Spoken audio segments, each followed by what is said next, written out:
how to view and redeem rewards points with Regions Bank. Hey everyone, welcome back to the channel. So if you want to make the most of your Regions Bank rewards, well here is how to view and redeem points online.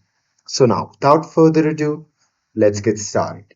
So first thing first, open any web browser and now here once inside, you can just click on the search bar and simply search for Regions Bank. And now here on the search result, just click on the first link and after that, you'll be prompted to the official website of the Regions Bank. Now here, simply log in using your credentials and once logged in, you can simply go to the rewards and benefits section. And there, you'll see your current points balance, recent activity and available rewards option.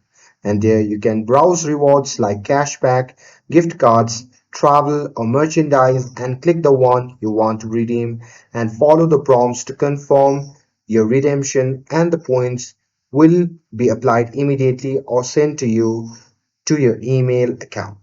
And there, some rewards may require a minimum points balance, so check the terms before redeeming. And with that, just a pro tip. So if you want to redeem strategically, you can use points for high value rewards to maximize the benefits. And that's it. With this, if you found this video helpful, then don't forget to like, share, and subscribe to get updated for more videos. Thanks for watching, and I'll see you in the next video.